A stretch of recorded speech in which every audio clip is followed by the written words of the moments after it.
of you. Thank you for joining us today. We are streaming live on LinkedIn. There's also a Zoom link available for those who wish to chat with us during this conversation. I'm your host, Benazir Darwala, founder of CyberMinds Consulting.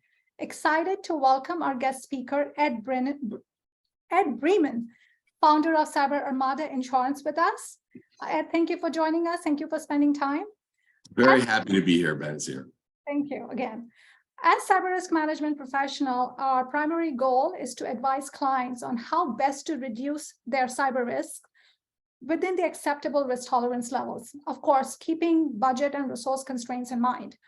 Besides the need for robust security controls such as MFA, cyber insurance, also known as cyber liability insurance or cyber risk insurance, is proving to be a popular and an effective tool for residual risk mitigation approach. That being said, cyber insurance buying process can be very complicated for various reasons. Number one, the cyber insurance industry itself is in its infancy. There's a lack of standardization across different cyber security policies. For example, aspects such as description of coverage, the terms, the conditions, the exclusions may vary from one provider to the other, making the comparison a very tedious and a cumbersome process. The other reason that we often see in the field is the fact that buyers are uncertain over what coverage and amount of coverage is required over the top of their existing cybersecurity measures, their existing cybersecurity investments. So you have investments in place, but on top of that, what else do I need? And how do I negotiate that amount of coverage with insurers? The last but not the least, there's also a level of skepticism around the fact that buyers would realize that what's not covered only after when they file their claims process. So for example, we have seen a lot of cases where there's an ongoing dispute between the insurer as well as the buyer in regards to who's going to pay for the claim, and that only happens after a cyber attack or a cyber breach. So we're going to be addressing hopefully all these topics during our conversation today with Ed. Ed, let me just kick off this session by addressing the elephant in the room. Add-on policy versus standalone policy. Not too long ago, cyber insurance was affordable as an add-on policy on top of existing liability coverage. So a lot of small and mid-sized enterprises would buy an add-on cyber insurance policy because that would allow them to transfer risks to the insurers. But that is no longer the case, right? Because the increasing payouts is forcing insurers to raise the bare minimum requirements for cyber insurance coverage. So for our audience and those who are looking to buy coverage, can you please provide your insights on how do you see a standalone policy versus an add-on cybersecurity policy? Well, thank you, first of all, Benazir, for having us here today.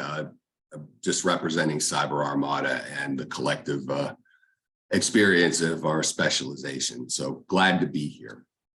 I think that when you have an add-on or an endorsement on a general liability policy, the most you really get is a little bit of money. And we're talking about a sum limited percentage of whatever your limit is. So if you have $1 million limit, maybe you have 100,000 total that can go towards cyber. And it's a very narrow piece of what cyber is. And it defines very specifically, mainly because general liability is not meant to cover cyber anymore. So it's being phased out one piece at a time to the point where you have the CEOs of companies that traditionally bundle everything, AIG and Chubb. These are two companies that love to, and they're great carriers, and they've always liked to bundle everything together. It was about 8 months ago, their CEOs came out and said, yes, we really need to aggressively pursue standalone cyber insurance. It's not possible, factually speaking, to underwrite the risk with other risks. We all know that with a familiarity with technology. But the most important part, and I don't want to get into too much in the details, but when you talk about standalone cyber, it is calling it insurance undervalues and underrates what it is. With most insurance, you have a problem, you get it fixed, they hand you a check. Or you get people who are going to fix it and they hand you a check for those people. A good standalone cyber insurance policy is not just the funding, it's the rapid response team that you need to address an attack or a breach. And no matter how strong or robust your internal security is, even enterprise level companies will need assistance in this. They need lawyers because there are always questions. No matter what, even if you don't think data has been exposed, you need to run those questions down. And when you have a claim, you need someone who's going to coordinate all the other specialists. You need a host of technology people. They're the security people, the forensics people, the data recovery people, the data restoration people, and probably about 5 other types of specializations that, unless you're very deep in technology, you've never heard of, as well as the one that often gets overlooked, which is crisis communication. And having a crisis communication firm, because you're not going to be able to communicate with your internals. We always see your internal stakeholders, makes it sound very formal.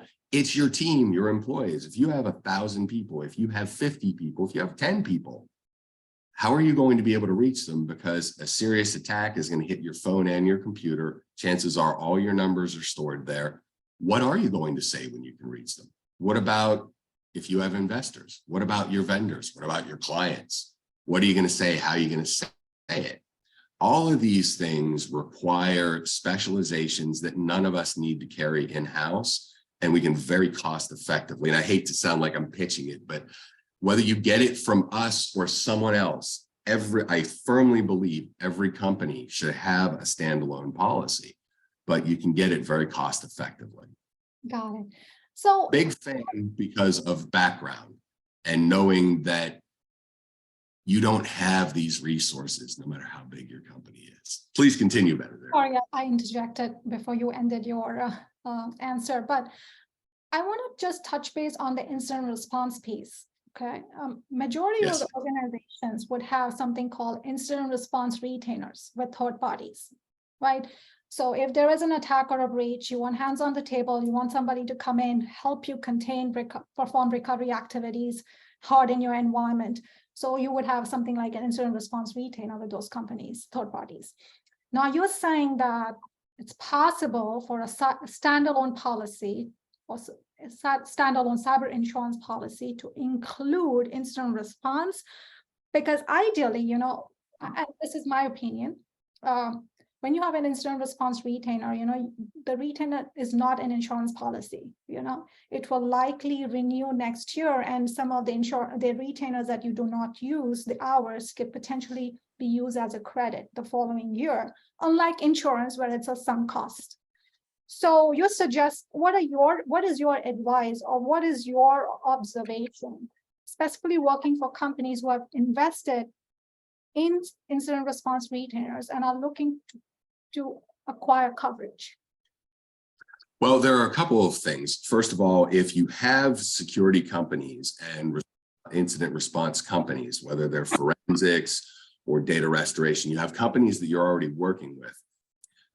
If you work with a specialized broker, they should be able to work with the carrier that your cyber policy is with, and you can have them included as part of the team that is coordinated and responds to your incident with your policy. That's one. So cyber insurance is never, I think if it's properly brought in, a threat to any security companies that are in there. It's actually a way, I think personally, to make sure that you stay in very close contact with your client and can always help them. Because if you're not part of the cyber policy incident response, you're not part of that team. The insurance carrier is not going to pay you. They're not going to be working with you. But if you're written into the policy, and again, find a specialized broker if you're qualified and the people who know who they are, we can get them written in. And it makes it your incident response. But on top of that, the key is that if you don't have those contacts, you don't have those relationships, top standalone cyber policies come with a panel of potential legal representation, and what's usually called a breach coordinator, advisor, coach, the person who really makes sure that everything's going to stay on track and interfaces with you, the client. So they have a panel you can choose from, and those are relationships you should establish. They have a panel of technology experts, and they have a panel of communications crisis specialists. And these are all relationships that you can have in place, and you don't have to pay the retainer. It's tough to calculate these days because we all know that prices are going a little crazy, but I feel very confident in saying that for almost any company, a standalone cyber policy will be ultimately a cost savings as opposed to the amount of money that they would have to lay out in retainers, and not only that, in negotiating that hourly rate. Because just because you have a retainer doesn't mean you're getting a discounted rate on things.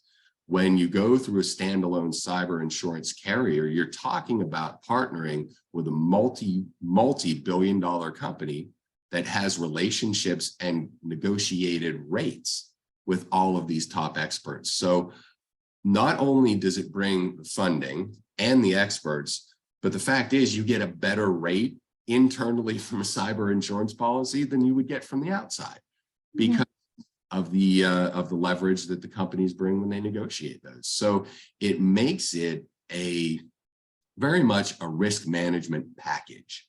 And unfortunately, what we see, and I don't mean to go on too much about this, but we see a dramatic underutilization of the resources, regardless of who your carrier is, that comes with these packages. Got it. And these standalone policies, I'm sorry to be a stickler here, but these standalone policies, are they very specific to type of the attacks? No. Like, for example, ransomware attacks. Like, so I have read articles where they say ransomware attacks may not necessarily be covered in a standalone policy. You would need a supplemental policy. So just wanted your opinion on this. Oh, absolutely. And you know, I can give you the factual situation in the market. And what it is that the top carriers and the best, the top 5 national carriers, AIG and Chubb are 2 of them. And I always like to mention one of our premier carriers, Axis Capital. They cover every type of attack. They give you the options. You can bind the type of coverage that is tailored to you. We also work with Cowbell, with Coalition, with AtBay. These are MGAs that are also backed by very large A+ rated reinsurance. Sorry, I lost the word for a minute, reinsurance. But the point is you get those types of resources. Excuse me, I have a sneeze coming. Bless you.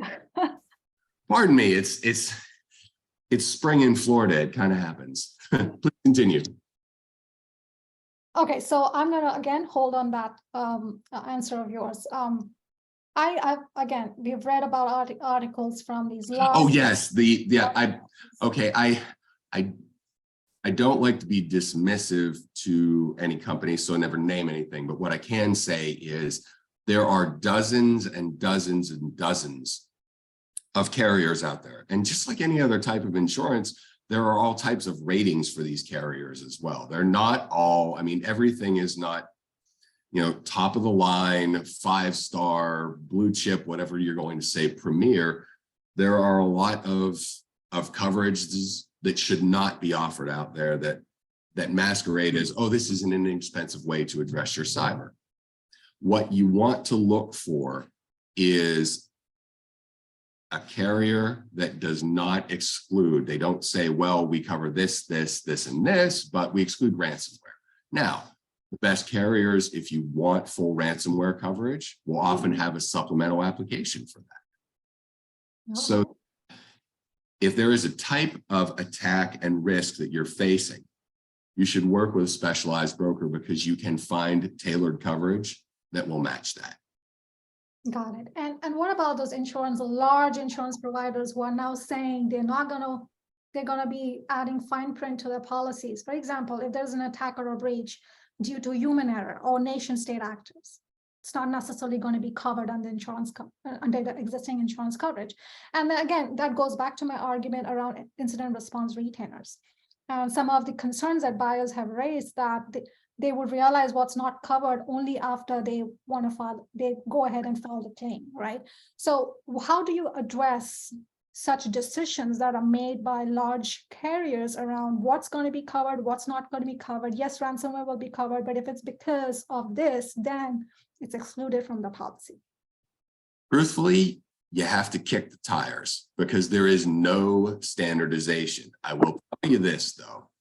Within the cyber community, there are, if we include specializations, maybe 12.5 to 24 carriers that are really quality and will provide good coverage in then very specialized areas, very highly niche markets, maybe another dozen. So they're really, it's not a huge market.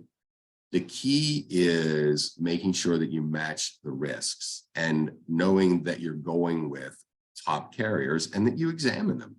Look at, it's these days, Google is your best friend.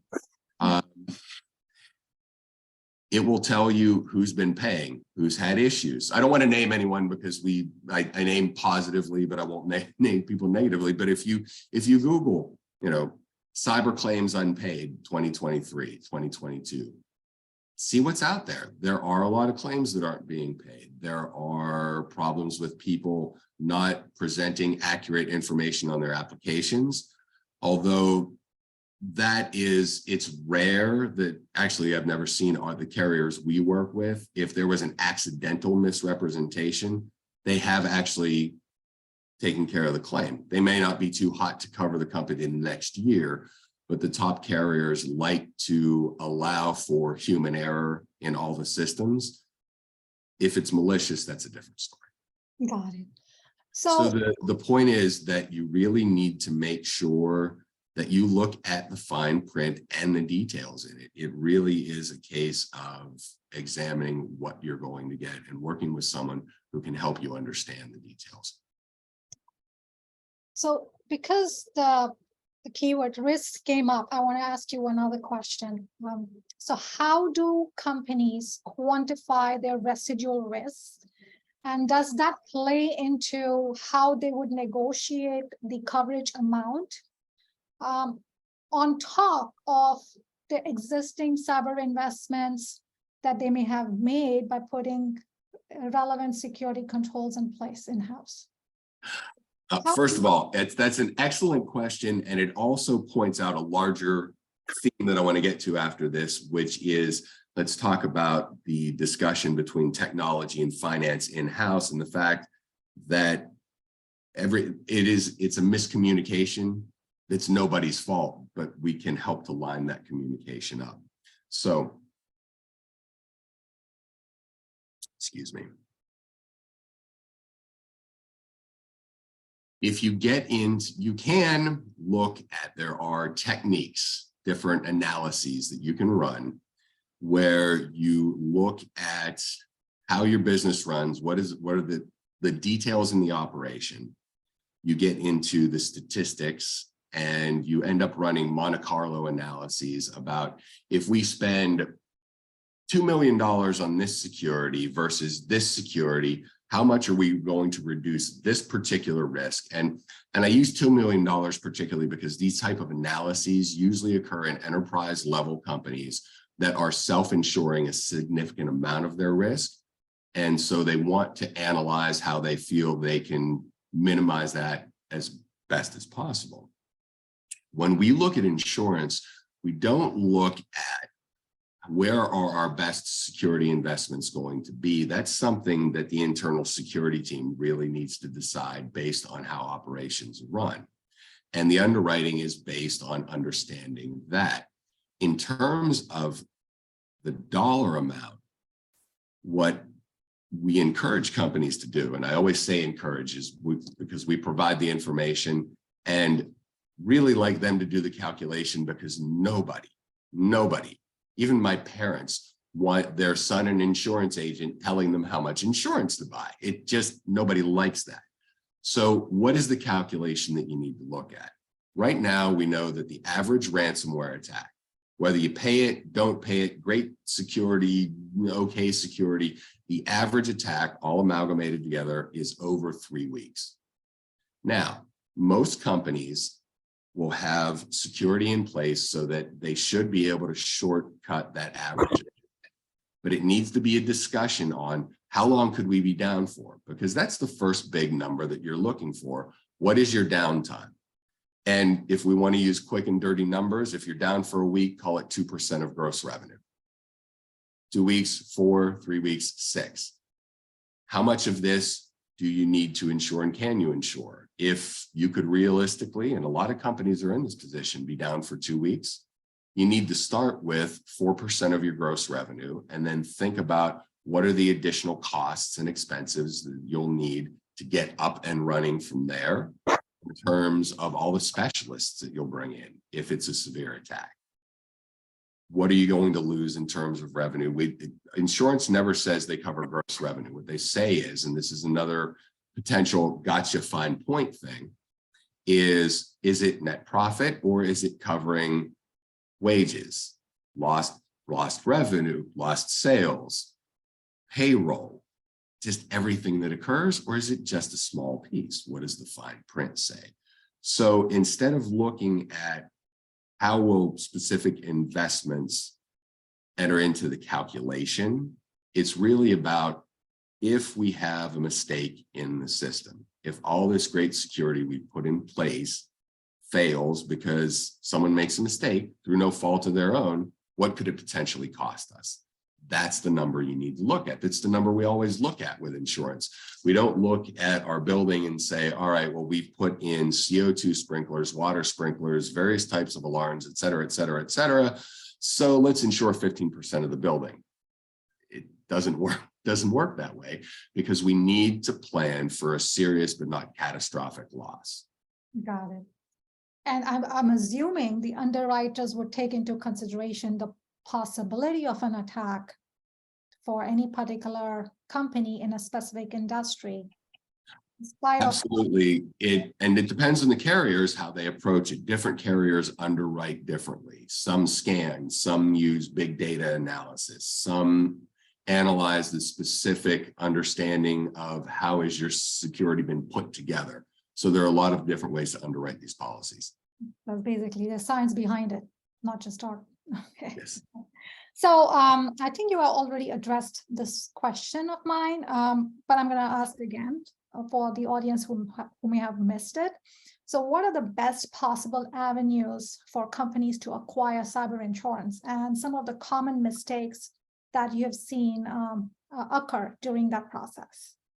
I think the first thing that needs to happen is an internal conversation. And this is to me the toughest part of cyber insurance, and it's where the largest problem is. You have the finance side of the house and you have the tech side of the house. Usually finance hears from tech when they need money. Mm-hmm. Tech hears from finance when something doesn't work. And yes, they communicate, they support each other. And a lot of times I have seen in, mid-sized companies, anywhere from 20 million to 400, 500 million in gross revenue, you have a CFO and a director of IT who have a really great relationship, but they don't always communicate on what could be the important aspects. They have their standard communication. I've actually been privy to conversations where I've said, well, you realize all those credit cards that you take, you have the liability for, and a CFO would say, well, actually, we use a credit card process for that. It's just on our website. The director of IT looks at the CFO and says, actually, we do have that liability. She looks back and says, you're kidding. And they're having the conversation in front of me because this is not something that comes up in the normal course of a conversation for the financial side of the house and the tech side of the house. We also, because I've been somewhat on both, I'm not a security person, but I play one on TV is what I always say. My brother is a very strong security person, so I understand that side. They're focused on what do we need to do and how do we balance this relationship where we're trying to protect the company. We're trying to explain what we're doing to people who are not necessarily the most tech savvy. They don't have the technical level of skills. and we want to respect that. But we're also asking them for money. They will give us a budget. We want more things. How can you go to this person who you report to and say, by the way, all that money you spent, you have to spend it.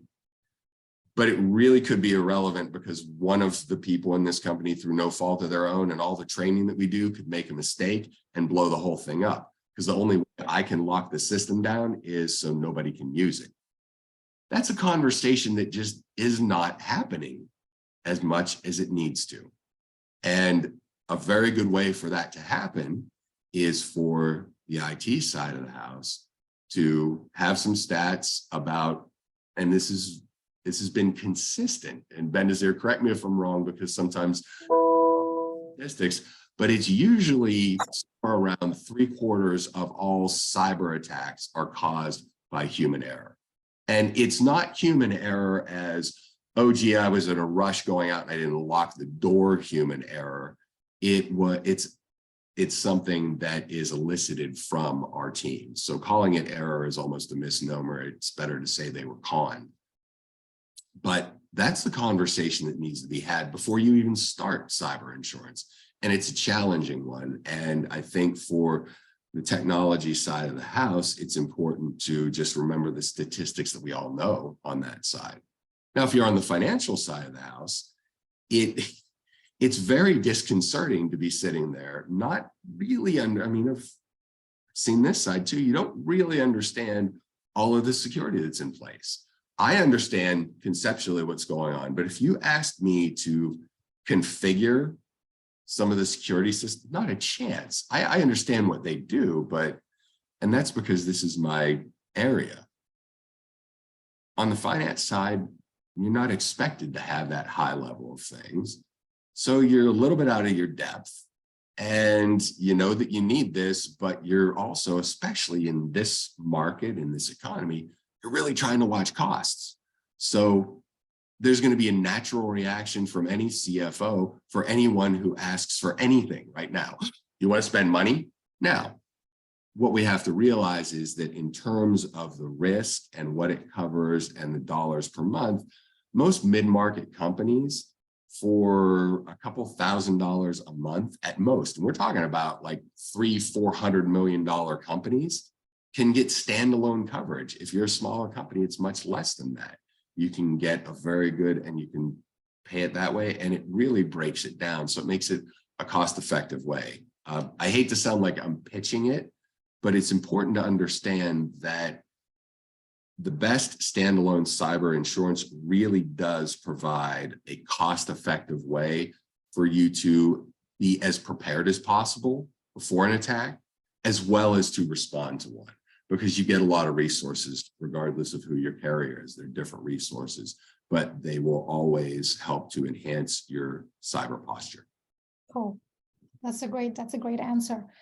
So one question that comes to mind is, if I'm a buyer shopping around for cyber insurance coverage, do I directly go with the large carriers, or should I go talk to brokers like yourself who could assist and provide additional value to the supply chain? I absolutely think that you need to find a broker who understands cyber, and there are brokers out there, but they can be in the middle market a little more difficult to find. But you need to talk to someone who understands the ins and outs of cyber, because cyber is one of those types of coverage that it doesn't change. Oh, it's 2023. There are going to be changes to the policy this year because the insurance carrier wants to throw something new in there because everybody needs something new to sell. I'm very cynical about when standard policies change, because we need to keep things moving and keep coverage new, but there's only so many ways you can insure a house. There's only so many types of general liability coverage a business needs. There's only so many types of auto policies. There's cyber, it's changing. Every day. Pick what you want. Sometimes it changes daily. There's an argument that the Silicon Valley Bank has just blown a hole in some different things, and it caused a giant shift in all kinds of cyber things, and everyone's questioning, all right, so with cyber policies, every day a new news story and a new significant attack can bring a response, because a lot of cyber policies have the ability to do that. They can be changed to respond quickly. And that gets down the road of what's called admitted versus non-admitted. I don't want to go down that road right now because it's a very fine point. Ultimately, the important thing when you're choosing a cyber policy, admitted versus non-admitted, they both have benefits. You just want to make sure that you're with an A+ rated or better. It's financially sound carrier. That is the key when you get down to if it's admitted or not admitted. And I'd be happy to talk more about that at some other time, but it was right there on the table and I didn't want to ignore the point. Yeah, but that's a good point, because now I'm going to look it up. What does that mean? Because as a technologist, it's briefly, admitted means that it has been approved by the state that it's sold in. They agree that this is cyber coverage. The problem is it's gone through the bureaucratic process to be approved by the state. So it isn't always the best to respond.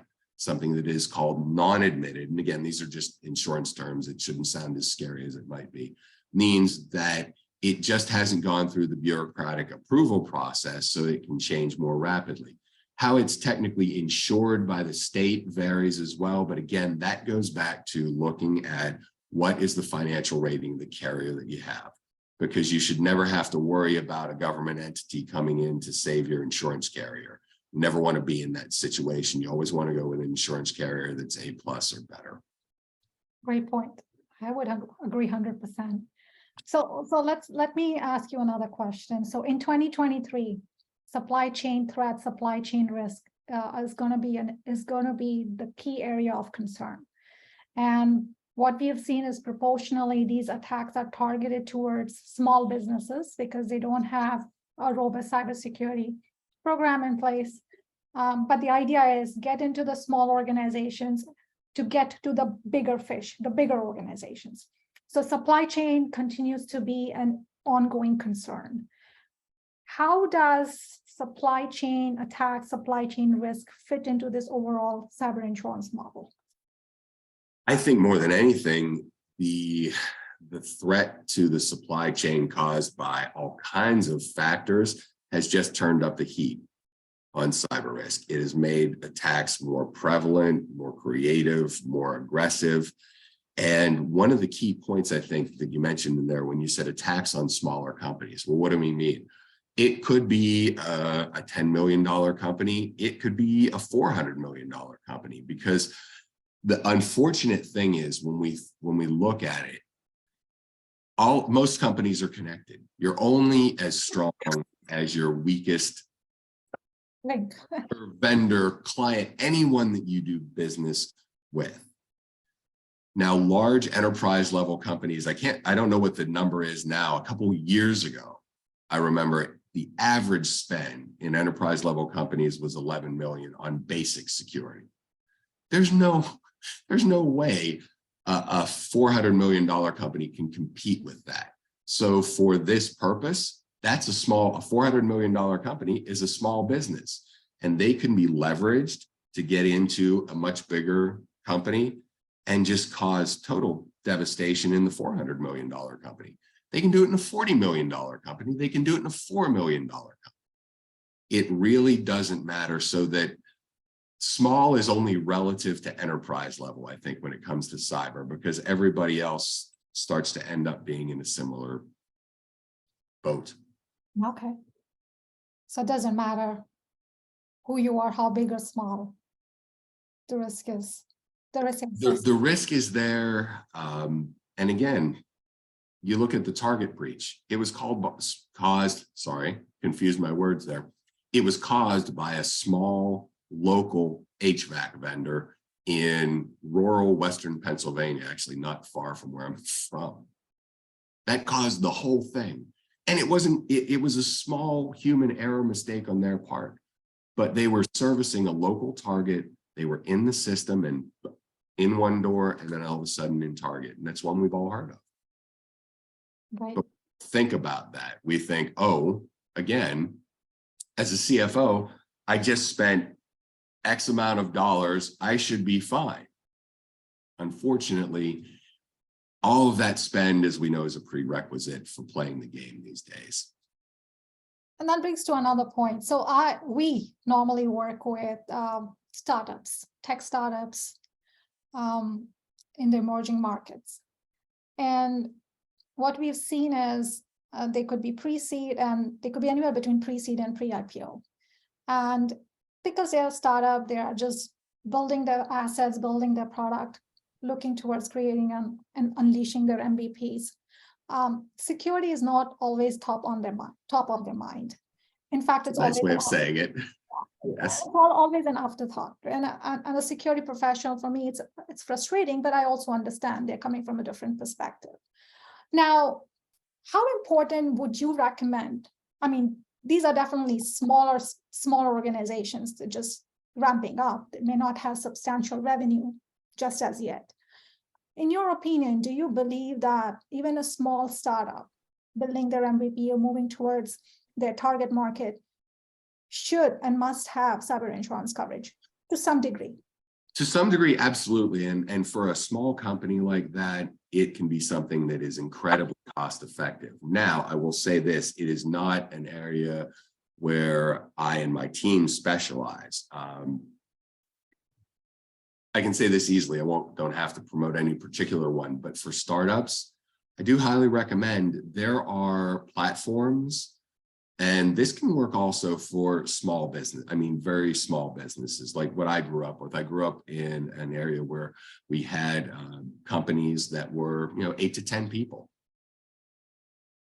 And they made the economy run, but even they need policies. But for them, the most cost-effective way is to find some platforms that will compare policies for you. Do some reading and take a look. It's going to be your best way to find quality coverage. It's also very cost-effective. Somewhere between $10 and $20 million in gross revenue. In my opinion, it gets a little more difficult to do a simple, okay, we can do this online. Even a few million in revenue can be a challenge, but there are places that can do that. And I think for companies like that, it's so important, but I want them to do it in a cost-effective way because you can get, again, quality coverage. And we've mentioned some, and I'd like to mention some of the top carriers that, whether we work with them or not, we mentioned AIG and Chubb. Everyone has heard of those. Axis Capital. Cowbell is an MGA out of California. I'm very bad, you will find, at remembering names. So I'm glad to provide a list after this, but they're backed by A+ rating. You have Coalition, you have At Bay, you have a company called Corvus. You have a number of cutting edge MGAs with absolutely solid financial backing, reinsurance that are providing a lot of cutting edge policies out there. So let's just talk about the claims process for a bit. I know we have more than 15 minutes left. Claims process. So, and if we have any questions. Yes, we need to. We don't have any questions so far, but. Okay. Yeah. So let's talk about the claims process. So if there was an inadvertent event in my company, and I really want to initiate the claims process, or at least get the incident response process kicked in, what are your recommendations that the companies must have as a prerequisite to dealing with an attack or a breach? Well, here's the thing that you really need to do.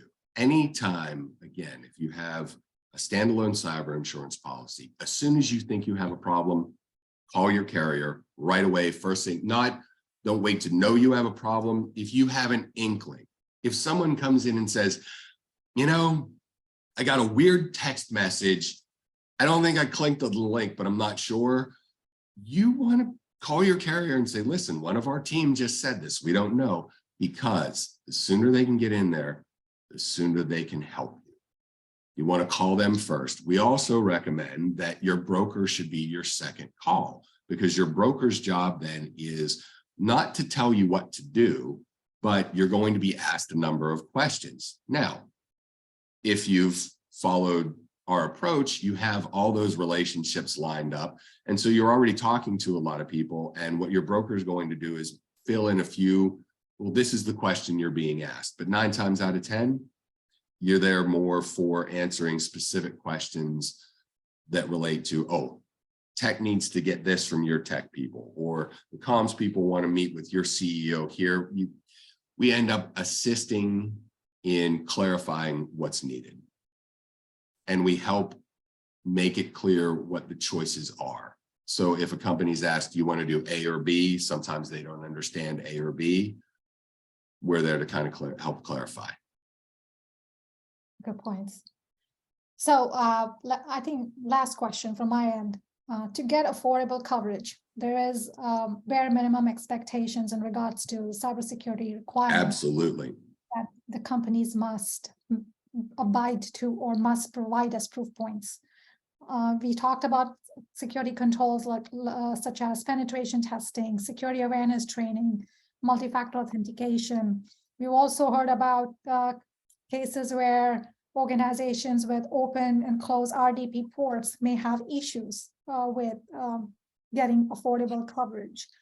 What are the insights that you could provide to our audience and companies so that they can put their best foot forward when negotiating affordable premiums with their carriers?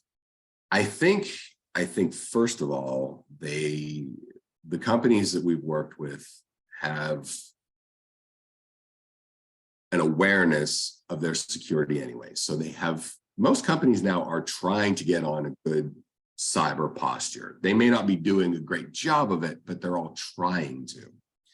And so I think the most important thing is to accurately represent not just specifics of what you have, but with a lot of carriers, you can have the opportunity to explain, here's why we're using these systems, because we can't make a blanket statement and say, okay, if you don't have MFA, if you don't have multi-factor authentication, if everyone who logs into your system doesn't have to get a text message or a little number on the key fob or whatever it is, then we can't insure you. Well, it's not true. You could have other systems in place, as you and I well know, that are just as secure and help, but they're not MFA. But there needs to be understanding in there. So the best thing you can do to get your best premium is present your risk as clearly as possible. They know that because you're industry, but how you're responding. What is your security posture? The better the information goes in, the better the premium comes out. Insurance is not complicated. It is a negotiation in the sense that the underwriters need to understand the security.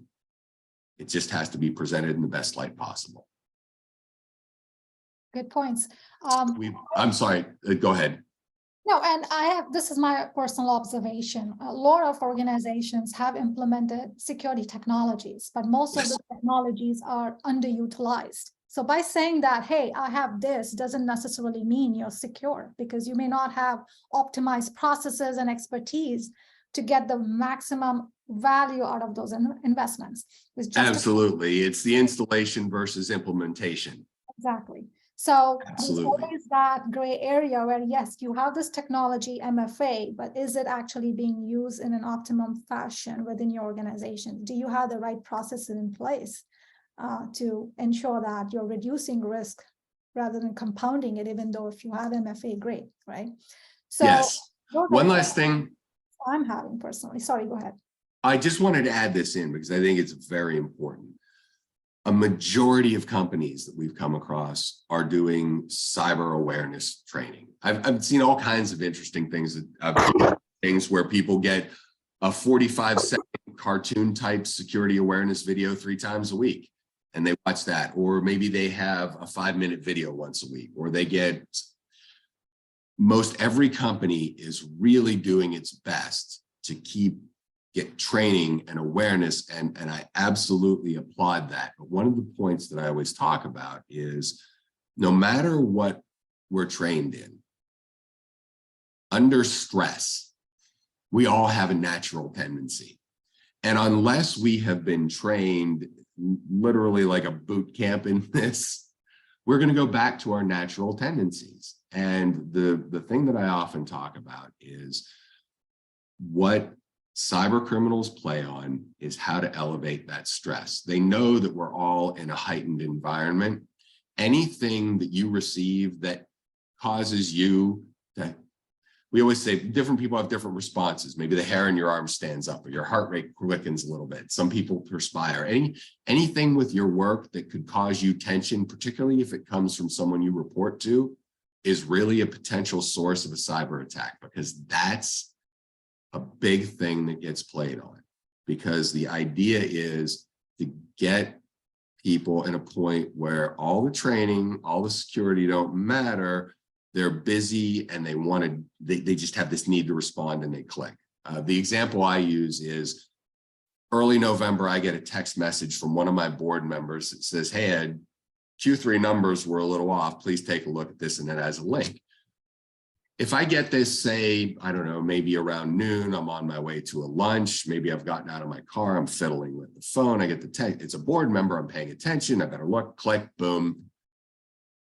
On the security side, we know I just unleashed an attack. In the real world, absolutely nothing happened. Maybe a web page opened with nothing and didn't seem like anything went there. And I never hear from my board member on it again. And I don't think about anything until 2 weeks later when someone calls me and says, did you approve a series of transactions over the weekend? And I say, excuse me, and it goes from there.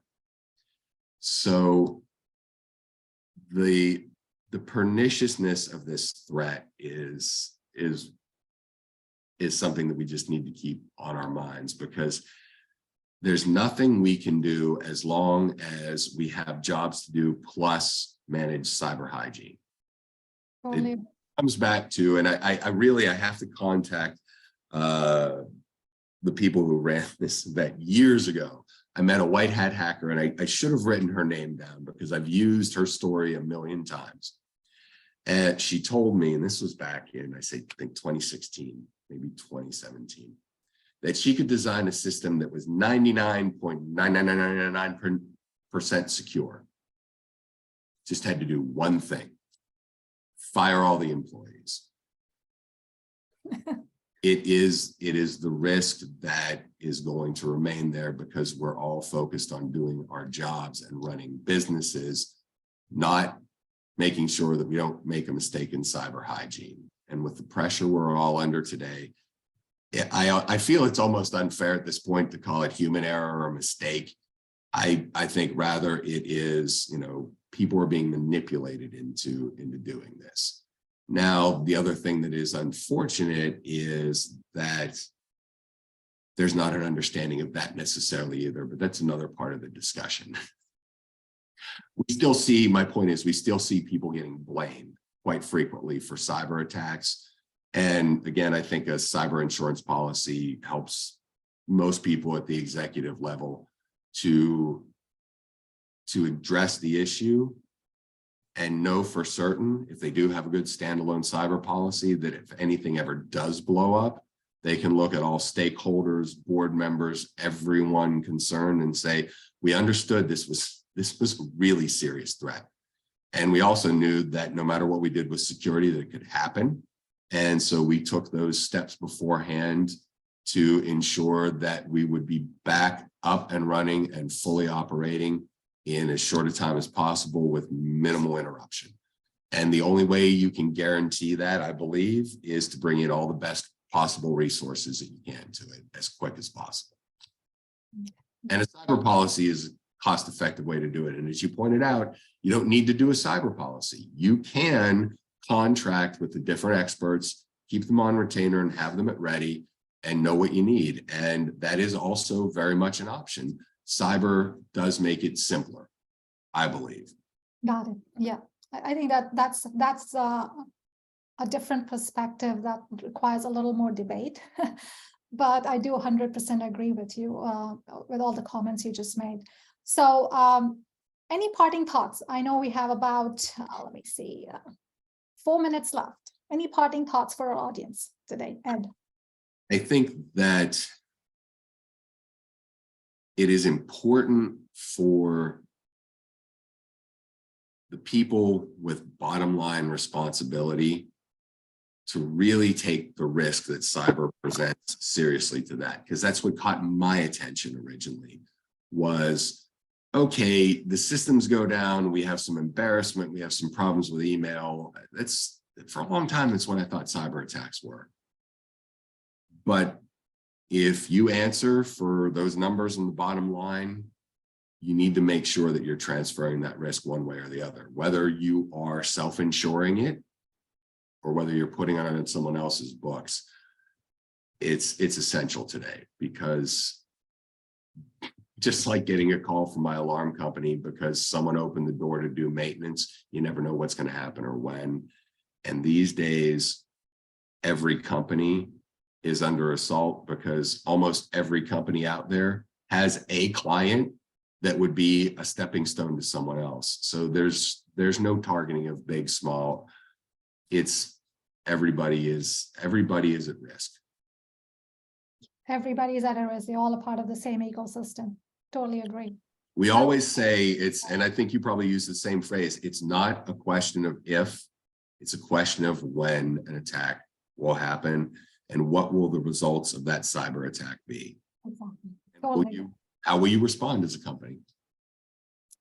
Great insights, very insightful, Ed. I really appreciate you spending some time with us. As technologists, it's always great to have experts like you talk to us about some specific areas that are a little difficult for us to comprehend. So really appreciate Cyber Armada Insurance for participating in this session. A little bit of wrap up at my end. I just want to end up by restating the obvious. Cyber insurance does not replace the need for a robust cybersecurity program. I would consider it being used as a safety net, not a security blanket. That being said, recommend that every company start with clearly understanding your existing risk posture and the potential financial impacts of those risks to the business.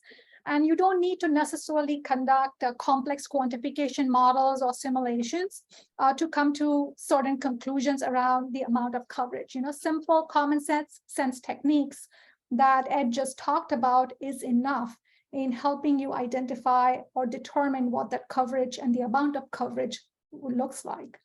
Also, take time to understand the policy complexities. Clearly understand the fine print and ensure that you understand the claims process upfront, because that's going to be a crucial factor if and when there is an attack. Also, continue to develop a roadmap so that you are maturing your cybersecurity program, right? You're not stopping, you're just continuously maturing it, you're continuously adding value to your cybersecurity program. And then last but not the least, ensure that you have a documented and a streamlined process for incident management and claims filing. So all in all, a great discussion, Ed. Again, thank you for your time, and thank you to our audience to have dialed in or listen to us during this session. Sorry for the technical glitches. It's a part of our world. Till later, I'll see you again. Thank you very much.